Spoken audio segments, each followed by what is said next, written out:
نے کال کی تھی لیکن کٹ ہو گئی تھی، وہ یہ تھی کہ وہ کہہ رہی ہے کہ ہمارے پڑوس میں ایک شخص کا انتقال ہوا جو لوگوں کے ساتھ بہت زیادہ زیادتی کرتا تھا اور بہت سو کے پیسے کھا گیا۔ اب جب اس کا انتقال ہوا ہے تو اس کی جو اولاد ہیں، وارثین وغیرہ ہیں، وہ اس کی برائیاں کرتے ہیں، جبکہ ہم نے یہ حدیثوں میں سنا ہے کہ مرنے والے کی برائی بیان نہ کرو، اس کی اچھائیاں بیان کرو۔ تو لیکن وہ اس طرح تکلیف اور دکھ دے کر گیا ہے تو کیا اس کی برائی بیان کر سکتے ہیں یا نہیں کر سکتے؟ دیکھیں، حدیث یہی ہے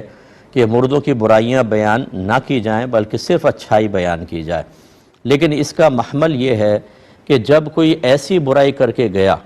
کہ وہ اس کی ذات کے ساتھ محدود ہو، جیسے شراب پیتا تھا، جوا کھیلتا تھا، کسی کو تکلیف نہیں پہنچائی، یہ بیان نہ کرو۔ اور ایسے اگر باعث تکلیف بنا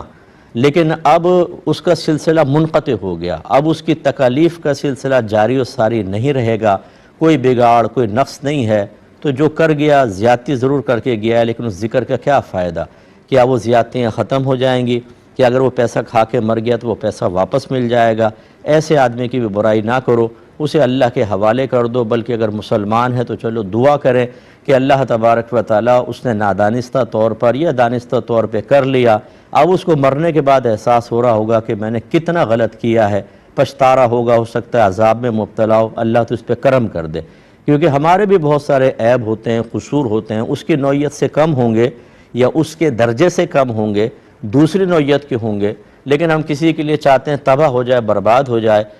آئینے میں کبھی اپنے آپ کو بھی دیکھ لیں، ہمارے اندر بھی بڑی خرابیاں برائیاں ہیں، ہم نے بھی سابق زندگی میں بڑا گناہ کیے ہیں۔ اگر ہم مر جائیں تو کیا ہم یہ چاہیں گے کہ ہمارے قریبی لوگ ہمارے بارے میں یہ کہیں کہ مر گیا، بہت برا تھا، کمبخت، اچھا ہوا عذاب قبر ہو جائے فلاں؟ نہیں چاہیں گے تو دوسرے کے لیے بھی نہ چاہیں۔ یہ تو ہے ایک الگ چیز۔ دوسرا ہے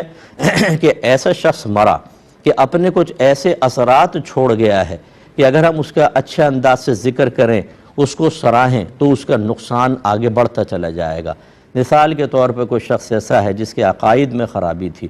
اور وہ جیسے اللہ کی شان میں گستاخی، نبی کریم صلی اللہ علیہ وسلم، انبیاء علیہ السلام کے لیے، صحابہ کرام اہل بیت اطہار کے لیے نازیبہ الفاظ کا استعمال، وہ مر گیا،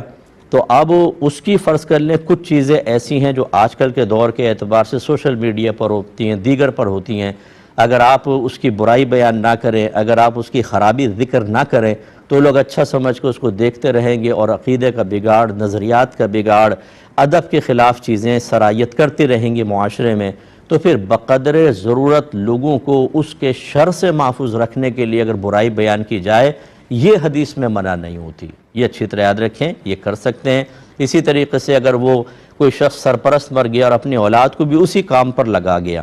اب وہ مر گیا، اب آپ اس کی تعریفیں کرتے چلے جا رہے ہیں اور اولاد دیکھ رہی ہے اور اس کے جو متبعین دیکھ رہے ہیں کہ بھئی ابا نے کاروبار کیا، غلط سب کیا، مرنے کے بعد تو سب ان کو سرا رہے ہیں، تو ہم بھی کرتے رہے، ہمارے بھی مرنے کے بعد تعریف ہو جائے گی، بڑے بڑے علماء آ گئے ان کے جنازے میں تو ہمارے بھی آ جائیں گے۔ اس سے اور لوگ دلیر ہو جاتے ہیں۔ ایسے بھی کسی شخص کے بارے میں کہ جس کا اس طرح نقصان اس کے متبعین یا وارثین کے ذریعے آگے بڑھ رہا ہو، ان کے خود اپنے گھر والے، فیملی والے تباہ کر رہے ہو اپنی آخرت کو، تو اس طرح مذمت کرنا، برائی کرنا یہ جائز ہوتا ہے۔ اسی لیے علماء نے فرمایا کہ جو خودکشی کرنے والا ہے یا عادی شرابی ہے، کوئی ڈاکو ہے، معظم دینی، اچھے لوگ اس کے جنازے میں شرکت نہ کریں، یہ بہتر ہے، تاکہ دوسرے عبرت حاصل کریں کہ دیکھو اس نے غلط کام کر کے مرا تو نیک لوگوں نے اس کا جنازہ نہیں پڑھایا، بس کچھ لوگوں نے پڑھایا، تو لوگ ڈریں گے۔ اور اگر آپ جوگ درجوگ ایک شرابی مرا اور آپ جوگ درجوگ پہنچ گئے وہاں پر، عالم بھی کھڑے ہوئے ہیں، مفتیان کرام بھی کھڑے ہوئے ہیں، تو بتائیں دیگر لوگوں کے دل میں شراب کی نفرت پیدا ہوگی یا اس کی طرف اپنائیت پیدا ہوگی؟ وہ کہیں گے یار شرابی مرا تھا، بڑے بڑے لوگوں نے نماز پڑھی ہے، میں بھی مروں گا، کوئی مسئلہ نہیں ہے۔ تو یہ بات جو ہے، ان دونوں چیزوں کے اندر فرق اچھی طریقے سے ملحوظ رکھا جائے۔